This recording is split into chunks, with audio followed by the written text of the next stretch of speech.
뉴스토크 마지막 주제가 기다리고 있습니다. 주제 같이 확인해 보시죠. 폭행이 즐겁나 정신에 병 들어 문재인 대통령 지지자들을 겨냥한 기생충 박사 얘기를 지금부터 해보겠습니다. 저 얘기인데요. 이걸 좀 정리가 필요할 것 같은데 이현정 의원님. 네. 서민 교수가 이제 기생충 박사로 잘라진 서 교수가 갑자기 이런 말을 한 건 아니고 네. 뭔가 전조 앞뒤 선후 관계가 있었지 않습니까? 네, 그렇습니다. 이게 지금 최근에 그 문재인 대통령 방중 과정에서 벌어졌던 이제 그 사진 기자들에 대한 폭행 사건이 있지 않습니까? 그러다 보니까 이 폭행 사건을 둘러싸고 사실은 이제 조기숙 이화여대 교수와 또 이제 일부 문재인 대통령 지지자들이 이거는 기자들이 잘못한 것이다. 중국 경호원들의 정당방위였다. 그리고 또 이 기자들 질책하는 글들을 많이 올려서 여러 가지 무리를 빚은 적이 있는데, 그러니까 서민 교수라고 이제 뭐 잘 아시겠지만 기생충학 박사죠. 예. 잘 아시겠지만 이분이 사실 어떤 면에서 보면 좀 진보 진영으로 좀 분류가 되고 있는 분입니다. 방송 활동도 많이 하시고, 그러니까 자신의 블로그에 이런 어떤 행태에 대해 상당히 비판적인 글을 올렸습니다, 오늘. 그래서 특히 아무리 그렇지만 국내에서 못하더라도 자국민이 외국에 나가서 맞고 왔는데 그런 부분에 대해서 이렇게 오히려 때린 사람을 옹호하는 게 어디 있느냐, 뭐 그런 취지로 해서 상당히 비판적인 글을 올려서 오늘 상당히 뜨겁게 인터넷에서 지금 회자가 되고 있습니다. 이 얘기 좀 짚어볼 얘기가 많아서요. 제 왼쪽 오른쪽에 이종훈 박사, 김성환 평론가 나오셨습니다. 어서 오십시오. 네, 안녕하세요. 어서 오십시오. 예, 뭐 평론가님 저도 서민 교수의 글을 좀 찬찬히 읽어봤는데 일단 쓴 단어나 표현력이 굉장히 신랄하다 이런 느낌이 들었어요. 근데 표현이 조금 좀 그 이른바 문재인 대통령 지지자들을 좀 그 자극할 만한 표현이 좀 있어요. 왜냐하면 문바라고 하는 표현은 문재인 대통령 지지층을 좀 비하하는 표현이거든요. 그렇죠. 근데 그렇기 때문에 글을 읽었던 이제 문재인 대통령 지지자들은 좀 기분이 상할 수도 있겠다 이런 생각이 좀 들긴 하는데요. 맥락상으로 보면은 서민 교수가 그 동안에 이제 글쓰기를 많이 해왔잖아요. 예. 저도 뭐 팬 중에 한 명인데요.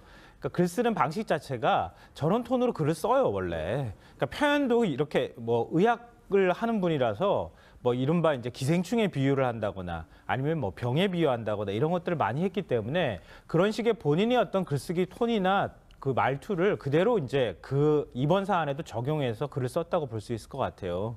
근데 이른바 이제 그 얘기를 듣는 사람 입장에서는 굉장히 좀 기분이 나빴을 수는 있겠다는 생각이 드는 건데, 왜냐하면 문재인 대통령 지지층을 우리는 일반적으로 이렇게 약간 비하하듯이 문바라고 표현하지만 지지층의 층위는 굉장히 다양하거든요. 예. 근데 그 사람들을 하나로 그냥 싸잡아서 무조건 다 잘못됐다고 얘기하는 거, 그런 이제 글쓰기에 대해서 아마 반발이 좀 있는 것 같습니다. 예. 김성환 평론가님은 서민 교수의 약간의 비아냥거렸던 말투도 문제가 있다고 하지만 이종훈 박사님 이런 시각도 있어요. 그러니까 이 문바라는 표현, 뭐 글쎄 제가 이렇게 한 번만 하겠습니다. 뭐 단어가 있으니까. 그런데 그거에 관련해서 조기숙 교수도 법적 대응을 예고하는 말을 했단 말이죠.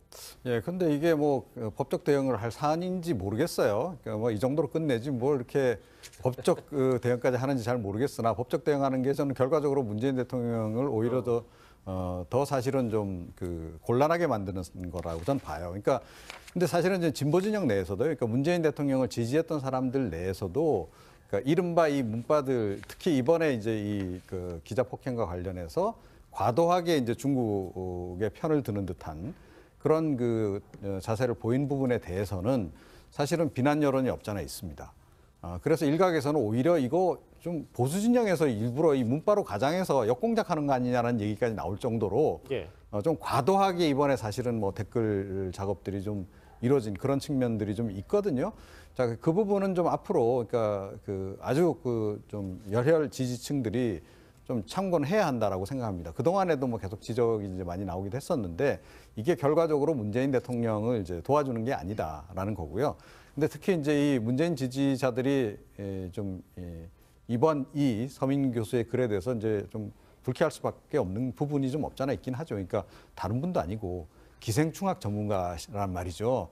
자, 그러니까 이제 그 부분이 조금 좀 불쾌할 수는 있으나, 그러나 이제 약간 그 쓴소리가 이런 그 얘기가 진보 진영 내에서도 좀 있다라고 하는 거죠. 내부에서도 자성의 목소리가 그럼요. 그런 부분은 좀 참고를 하시는 게 좋을 것 같습니다. 예. 이건 좀 제가 짧게 얘기를 붙였으면 좋겠는데요. 조기숙 교수 같은 경우에 굉장히 신랄하게 많은 비판들을 그동안에 해왔어요. 근데 본인이 비판을 당하는 입장에 취했을 때 그걸 견디지 못하는 것들을 모습을 보여주는 건 전 그렇게 썩 보기 좋지 않다. 그러니까 문재인 대통령이 이번에 중국 가서 역지사지 많이 얘기하고 왔잖아요. 역지사지로 입장을 바꿔놓고 얘기했을 때 다른 사람이 자기에 대해서 비판하는 것도 수용할 수 있어야 한다. 근데 그런 면에서 수용하지 못하는 태도를 보이는 것은 전 조금 좀 부적절하다고 생각합니다. 예, 이현정님 사실 이 열혈 지지층에 대한 일종의 비난의 목소리는 서민 교수가 처음은 아닌데 이 교수의 글을 보면 이런 존재가 문재인 대통령에게 전혀 도움이 안 된다 이렇게 지적을 하고 있어요. 근데 이제 예를 들어서 뭐 팬클럽 뭐 이런 것도 상당히 어떤 면에서 보면 도움이 많이 되죠. 특히 정치인들 같은 경우는 이런 팬덤 현상 같은 경우는 사실 노무현 대통령이 상당히 이제 그때부터 이제 본격화된데 그 예전 같은 경우는 이제 김대중 대통령 때는 아무래도 이제 호남분들이 많이 지지를 했었고 실제로 이런 팬덤 현상이라는 게 어떤 자신 좋아하는 사람에 대해서 적극적으로 의사를 표현하고 또 뭐 좋아하는 행동에 대해서 뭐 같이 하고 이런 것들은 뭐 저는 뭐 긍정적으로 봅니다. 예. 문제는 이렇게 좋아하다 보니까 모든 것이 기준이 그러니까 그 사람의 어떤 행동에 있는 거예요. 그러니까 본인 스스로가 선악을 구별하는 것이 아니고 그 사람이 하는 것은 다 선, 그 사람이 뭐 비판하는 것은 다 악. 이런 식으로 이제 이분법적으로 생각하다 보니까 예. 문재인 대통령에 대해서 비판하는 사람은 무조건 악인 거예요. 이제 그래서 뭐 예를 들어서 문재인 대통령이 대통령이 잘할 수도 있고 잘못할 수도 있지 않습니까? 예. 그거에 대해서 예를 들어서 언론에서 비판도 할 수 있고 또 칭찬도 할 수 있는 거예요. 근데 문제는 칭찬하는 것은 가만히 있고 비판하는 거에 대해서는 그냥 이제 이 댓글이라든지 뭐 오히려 자당 의원들까지도 사실은 제가 알기로는 문재인 대통령의 가장 핵심 측근이라고 하는 의원들까지도 정말 고개를 절레절레 내릴 정도로 뭘 하면 말만 하면 그냥 그 휴대폰이나 이런 걸 통해서 문자 테러나 이런 걸 통해서 하니까 이거는 좀 너무 심한 거 아니냐. 이거는 이렇게 하면은 결국은 문재인 대통령한테 결국 지민받게 되지 않는 거 아니냐. 이런 이제 비판이 있는 거죠. 근데 이런 점은 있어요. 이게 뭐냐면 이게 저는 기본적으로 죄책감에서 비롯됐다고 봐요. 그러니까 노무현 전 대통령을 지지했던 이른바 노빠들이 그러니까 노무현 전 대통령을 끝까지 못 지켜준 거에 대한 그런 죄책감이 굉장히 많아요. 이 죄책감이 많다 보니까 문재인 대통령은 무슨 일이 있어도 우리가 끝까지 지켜야 되겠다. 이런 그 사수의식이 너무 강한 거죠. 이제 그러다 보니까 무조건 지금 이제 그 방어선에 이제 몰입하는 그런 경향이 있는데 그러나 그것도 과도하면 안 된다. 예. 이렇게 알겠습니다. 문재인 대통령 청와대를 둘러싼 논란이 하나 더 있습니다. 이 청와대 예능화, 뭐 청슬 신잡으로 불렀던 이 영상이 새로운 논란거리를 낳고 있는데 무슨 얘기인지 화면으로 먼저 만나보시죠. 이렇게 눈을 뵈니까 다 충돌돼 있는 눈 같아요. 굉장히 피곤하고 어제도 겨우 퇴근을 했는데 미사일이 3시 17분에 미사일 쐈는데요. 드디어 쐈습니다. 빨리 나오시죠. 그래서 알았습니다. 나가겠습니다. 해서 주섬주섬 쌓여있고 그리고 어제 또 와서 NSC 참석하고 무슨 얘기냐면요. 저희 정지화면으로 한번 같이 보실게요. 저 김성환 평론가님. 네. 저기 한번 같이 보시죠. 예. 이 녹화 당일이 그러니까 미사일 도발에도 녹화를 한 셈인데 저게 지금 많이 논란이 되고 있습니다. 아무래도 이제 북한이 화성 15형을 발사를 한 상황인데 청와대 참모들이라면 긴급 회의를 열고 북한 미사일 도발에 대해서 어떻게 대응하는지 그렇게 했었어야 하는데 그 시간에 저걸 촬영하고 있었던 건 아니냐라고 하는 논란이 있는데요. 그러고 난 다음에 청와대에서는 11월 29일 날 녹화한 게 아니고 30일 날 한 것이다. 잘못 나갔다 이렇게 수정을 했는데 어찌됐든 오해의 소지를 산 거는 분명해 보이는 것 같습니다. 예. 근데 하나 이 부분은 좀 얘기해야 될 것 같은데요. 그 청슬신잡이라고 만들어서 뭐 이른바 예능화를 하고 있다 청와대가 이렇게 지적하는 목소리가 많은데 저는 국민들한테 예. 뭐 어디 외국 해외 순방 대통령이 나가서 뒷얘기를 공개하거나 청와대가 저런 매체를 만드는 것은 나쁜 일은 아니라고 생각합니다. 소통의 측면에서. 예. 다만 청와대가 기자나 언론을 상대로 해서도 질문받고 좀 더 언론과도 접촉면을 넓히면서 저런 것들을 하면 참 좋겠다. 알겠습니다. 이런 생각이 듭니다. 예, 이종훈 박사님 지금 보시는 것처럼 이렇게 논란이 되니까 자막을 일부 수정을 했단 말이에요. 박사님이 보시기에는 북한이 미사일 도발을 한 바로 다음 날 이런 프로그램을 촬영했다. 어떻게 평가를 하시나요? 그러니까 당일날 해도 문제고 그 다음날 했어도 문제죠. 그 다음날은 뭐 국내가 조용했습니까? 안보 상황 때문에 굉장히 청와대가 사실 긴박하게 돌아가는 상황이었죠. 예. 저는 그래서 애초에 이걸 왜 만들었는지 모르겠는데 이걸 앞으로도 계속 할지는 모르겠어요. 제가 보건대는 이번에 이제 일회성으로 끝나는 것 같은데 저는 다른 각도에서 오히려 문제를 좀 제기하고 싶어요. 여기 지금 출연 등장 인물들이요. 다 이번 지방선거 출마하는 사람들입니다. 그리고 임종석 비서실장 최근에 언론에 좀 논란이 많이 됩니까? 일부러 너무 논란을 지금 단언하셔서 유발해서 점을 치시는 거 아니죠? 다분히 이게 지금 언론 홍보전을 좀 하고 있다. 청와대가 무슨 저기 그 선거 기획사도 아니고 예.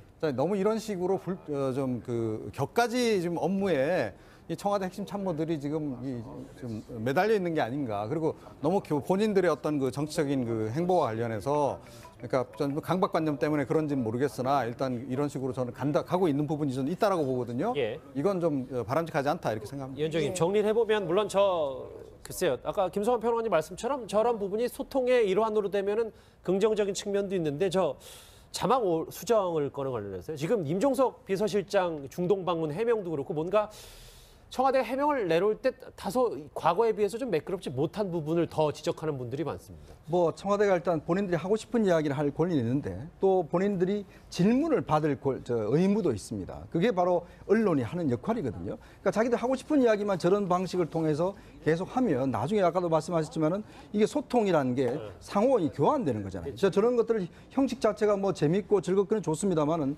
그렇지만 저런 것들을 사실 기자들 통해서 질문을 받아야 되는 또 의무도 있는 것이거든요. 그렇죠. 그렇기 때문에 이제 우리가 자꾸 이제 청와대가 공장인데 제품을 만들어서 유통을 해서 팔아야 되는데 모든 과정을 다 자기가 하겠다고 하는 거와 똑같은 경우라는 것이죠. 예. 그렇기 때문에 일단 청와대는 생산하는 것이고 예. 그 생산에 대해서 과연 유통과 이런 것들은 좀 언론에서 할 수 있도록 질문도 받고 해야 되는데 문제는 뭐 대통령이 지금 국내 언론하고 잘 인터뷰를 안 하시면서 외국 언론하고는 중요한 이야기를 다 해버려서 지금 청와대 기자들도 굉장히 좀 많이 화가 난 것 같아요. 아마 그런 점들을 좀 고려하셨으면 좋겠습니다. 예. 미사일 도발에도 녹화를 해야 되느냐 마느냐 뭐 저 자막 수정 논란까지 있었습니다.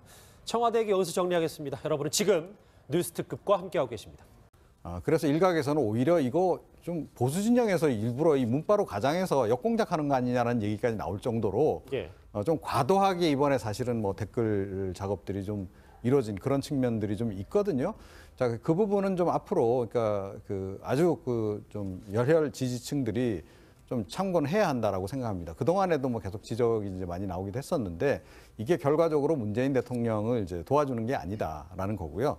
근데 특히 이제 이 문재인 지지자들이 이번 이 서민 교수의 글에 대해서 이제 좀 불쾌할 수밖에 없는 부분이 좀 없잖아 있긴 하죠. 그러니까 다른 분도 아니고 기생충학 전문가란 말이죠. 자, 그러니까 이제 그 부분이 조금 좀 불쾌할 수는 있으나 그러나 이제 약간 그 쓴소리가 이런 얘기가 진보 진영 내에서도 좀 있다라고 하는 거죠. 내부에서도 자성의 목소리가 그럼요. 그런 부분은 좀 참고를 하시는 게 좋을 것 같습니다. 예. 이건 좀 제가 짧게 얘기를 붙였으면 좋겠는데요.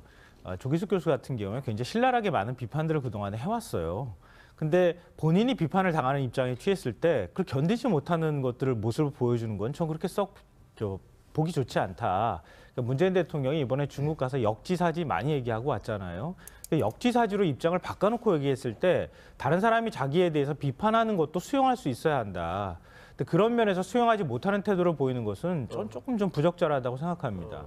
예, 이현정님 사실 이 열혈 지지층에 대한 일종의 비난의 목소리는 서민 교수가 처음은 아닌데 이 교수의 글을 보면 이런 존재가 문재인 대통령에게 전혀 도움이 안 된다 이렇게 지적을 하고 있어요. 근데 이제 예를 들어서 뭐 팬클럽 뭐 이런 것도 상당히 어떤 면에서 보면 도움이 많이 되죠. 특히 정치인들 같은 경우는 이런 팬덤 현상 같은 경우는 사실 노무현 대통령이 상당히 이제 그때부터 이제 본격화된데 그러니까 지금 다 충돌돼 있는 것 같아요. 굉장히 피곤하고 어제도 겨우 퇴근을 했는데 미사일이 3시 17분에 미사일 쐈는데요.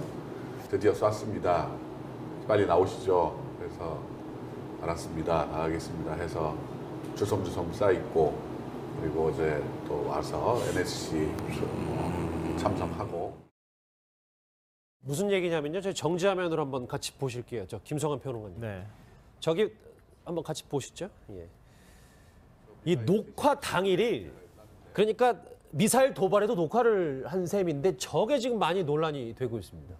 아무래도 이제 북한이 화성 15형을 발사를 한 상황인데 청와대 참모들이라면 긴급 회의를 열고 북한 미사일 도발에 대해서 어떻게 대응하는지 그렇게 했었어야 하는데 그 시간에 저걸 촬영하고 있었던 건 아니냐라고 하는 논란이 있는데요. 그러고 난 다음에 청와대에서는 11월 29일 날 녹화한 게 아니고 30일 날 한 것이다. 잘못 나갔다 이렇게 수정을 했는데 어찌됐든 오해의 소지를 산 거는 분명해 보이는 것 같습니다. 예. 근데 하나 이 부분은 좀 얘기해야 될 것 같은데요. 그 청설신잡이라고 만들어서 뭐 이른바 예능화를 하고 있다 청와대가 이렇게 지적하는 목소리가 많은데 저는 국민들한테 예. 뭐 어디 외국 해외 순방 대통령이 나가서 뒷얘기를 공개하거나 청와대가 저런 매체를 만드는 것은 나쁜 일은 아니라고 생각합니다. 소통의 측면에서. 예. 다만 청와대가 기자나 언론을 상대로 해서도 질문받고 좀 더 언론과도 접촉면을 넓히면서 저런 것들을 하면 참 좋겠다. 알겠습니다. 이런 생각이 듭니다. 예, 이종훈 박사님 지금 보시는 것처럼 이렇게 논란이 되니까 자막을 일부 수정을 했단 말이에요. 박사님이 보시기에는 북한이 미사일 도발을 한 바로 다음 날 이런 프로그램을 촬영했다. 어떻게 뉴스특급 마지막 주제가 기다리고 있습니다. 주제 같이 확인해 보시죠. 폭행이 즐겁나 정신에 병 들어 문재인 대통령 지지자들을 겨냥한 기생충 박사 얘기를 지금부터 해보겠습니다. 저 얘기인데요. 이걸 좀 정리가 필요할 것 같은데 이현정 의원님. 네. 서민 교수가 이제 기생충 박사로 잘라진 서 교수가 갑자기 이런 말을 한 건 아니고 네. 뭔가 전조, 앞뒤 선후 관계가 있었지 않습니까? 네, 그렇습니다. 이게 지금 최근에 그 문재인 대통령 방중 과정에서 벌어졌던 이제 그 사진 기자들에 대한 폭행 사건이 있지 않습니까? 그러다 보니까 이 폭행 사건을 둘러싸고 사실은 이제 조기숙 이화여대 교수와 또 이제 일부 문재인 대통령 지지자들이 이거는 기자들이 잘못한 것이다. 중국 경호원들의 정당방위였다. 그리고 또 이 기자들 질책하는 글들을 많이 올려서 여러 가지 무리를 빚은 적이 있는데, 그러니까 서민 교수라고 이제 뭐 잘 아시겠지만 기생충학 박사죠. 예. 잘 아시겠지만 이분이 사실 어떤 면에서 보면 좀 진보 진영으로 좀 분류가 되고 있는 분입니다. 방송 활동도 많이 하시고, 그러니까 자신의 블로그에 이런 어떤 행태에 대해 상당히 비판적인 글을 올렸습니다, 오늘. 그래서 특히 아무리 그렇지만 국내에서 못하더라도 자국민이 외국에 나와서 맞고 왔는데 그런 부분에 대해서 이렇게 오히려 때린 사람을 옹호하는 게 어디 있느냐, 뭐 그런 취지로 해서 상당히 비판적인 글을 올려서 오늘 상당히 뜨겁게 인터넷에서 지금 회자가 되고 있습니다. 이 얘기 좀 짚어볼 얘기가 많아서요. 제 왼쪽 오른쪽에 이종훈 박사, 김성환 평론가 나오셨습니다. 어서 오십시오. 안녕하세요. 어서 오십시오. 예, 뭐 평론가님 저도 서민 교수의 글을 좀 찬찬히 읽어봤는데 일단 쓴 단어나 표현력이 굉장히 신랄하다 이런 느낌이 들었어요. 이제 표현이 조금 좀 그 이른바 문재인 대통령 지지자들을 좀 그 자극할 만한 표현이 좀 있어요. 왜냐하면 문바라고 하는 표현은 문재인 대통령 지지층을 좀 비하하는 표현이거든요. 그렇죠. 근데 그렇기 때문에 글을 읽었던 이제 문재인 대통령 지지자들은 좀 기분이 상할 수도 있겠다 이런 생각이 좀 들긴 하는데요. 맥락상으로 보면은 서민 교수가 그 동안에 이제 글쓰기를 많이 해왔잖아요. 예. 저도 뭐 팬 중에 한 명인데요. 그러니까 글 쓰는 방식 자체가 저런 톤으로 글을 써요 원래. 그러니까 표현도 이렇게 뭐 의학을 하는 분이라서 뭐 이른바 이제 기생충에 비유를 한다거나 아니면 뭐 병에 비유한다거나 이런 것들을 많이 했기 때문에 그런 식의 본인의 어떤 글쓰기 톤이나 그 말투를 그대로 이제 그 이번 사안에도 적용해서 글을 썼다고 볼 수 있을 것 같아요. 근데 이른바 이제 그 얘기를 듣는 사람 입장에서는 굉장히 좀 기분이 나빴을 수는 있겠다는 생각이 드는 건데, 왜냐하면 문재인 대통령 지지층을 우리는 일반적으로 이렇게 약간 비하하듯이 문바라고 표현하지만 지지층의 층위는 굉장히 다양하거든요. 예. 근데 그 사람들을 하나로 그냥 싸잡아서 무조건 다 잘못됐다고 얘기하는 거, 그런 이제 글쓰기에 대해서 아마 반발이 좀 있는 것 같습니다. 예. 김성환 평론가님은 서민 교수의 약간의 비아냥거렸던 말투도 문제가 있다고 하지만 이종훈 박사님 이런 시각도 있어요. 그러니까 이 문파라는 표현, 뭐 글쎄 제가 이렇게 한 번만 하겠습니다. 뭐 단어가 있으니까. 그런데 그거에 관련해서 조기숙 교수도 법적 대응을 예고하는 말을 했단 말이죠. 예, 근데 이게 뭐 법적 대응을 할 사안인지 모르겠어요. 그러니까 뭐 이 정도로 끝내지 뭘 이렇게 법적 대응까지 하는지 잘 모르겠으나 법적 대응하는 게 저는 결과적으로 문재인 대통령을 오히려 더 사실은 좀 그 곤란하게 만드는 거라고 저는 봐요. 그러니까 근데 사실은 이제 진보 진영 내에서도, 그러니까 문재인 대통령을 지지했던 사람들 내에서도 그러니까 이른바 이 문바들, 특히 이번에 이제 이 그 기자 폭행과 관련해서 과도하게 이제 중국의 편을 드는 듯한 그런 그 자세를 보인 부분에 대해서는 사실은 비난 여론이 없잖아 있습니다. 그 예전 같은 경우는 이제 김대중 대통령 때는 아무래도 이제 호남분들이 많이 지지를 했었고, 실제로 이런 팬덤 현상이라는 게 어떤 자신 좋아하는 사람에 대해서 적극적으로 의사를 표현하고 또 뭐 좋아하는 행동에 대해서 뭐 같이 하고 이런 것들은 뭐 저는 뭐 긍정적으로 봅니다. 예. 문제는 이렇게 좋아하다 보니까 모든 것이 기준이 그러니까 그 사람의 어떤 행동에 있는 거예요. 그러니까 본인 스스로가 선악을 구별하는 것이 아니고 그 사람이 하는 것은 다 선, 그 사람이 뭐 비판하는 것은 다 악. 이런 식으로 이제 이분법적으로 생각하다 보니까 예. 문재인 대통령에 대해서 비판하는 사람은 무조건 악인 거예요. 이제 그래서 뭐 예를 들어서 문재인 대통령이 대통령이 잘할 수도 있고 잘못할 수도 있지 않습니까? 예. 그거에 대해서 예를 들어서 언론에서 비판도 할 수 있고 또 칭찬도 할 수 있는 거예요. 근데 문제는 칭찬하는 것은 가만히 있고 비판하는 거에 대해서는 그냥 이제 이 댓글이라든지 뭐 오히려 자당 의원들까지도 사실은 제가 알기로는 문재인 대통령의 가장 핵심 측근이라고 하는 의원들까지도 정말 고개를 절레절레 내릴 정도로 뭘 한번 말만 하면 그냥 그 휴대폰이나 이런 걸 통해서 문자 테러나 이런 걸 통해서 하니까 이거는 좀 너무 심한 거 아니냐. 이거는 이렇게 하면은 결국은 문재인 대통령한테 결국 지민받게 되지 않는 거 아니냐. 이런 이제 비판이 있는 거죠. 근데 이런 점은 있어요. 이게 뭐냐면 이게 저는 기본적으로 죄책감에서 비롯됐다고 봐요. 그러니까 노무현 전 대통령을 지지했던 이른바 노빠들이 그러니까 노무현 전 대통령을 끝까지 못 지켜준 거에 대한 그런 죄책감이 굉장히 많아요. 이 죄책감이 많다 보니까 문재인 대통령은 무슨 일이 있어도 우리가 끝까지 지켜야 되겠다. 이런 그 사수의식이 너무 강한 거죠. 그러다 보니까 무조건 지금 이제 그 방어선에 이제 몰입하는 그런 경향이 있는데 그러나 그것도 과도하면 안 된다. 예. 이렇게 알겠습니다. 문재인 대통령 청와대를 둘러싼 논란이 하나 더 있습니다. 이 청와대 예능화, 뭐 청슬신잡으로 불렀던 이 영상이 새로운 논란거리를 낳고 있는데 무슨 얘기인지 화면으로 먼저 만나보시죠. 눈을 뵈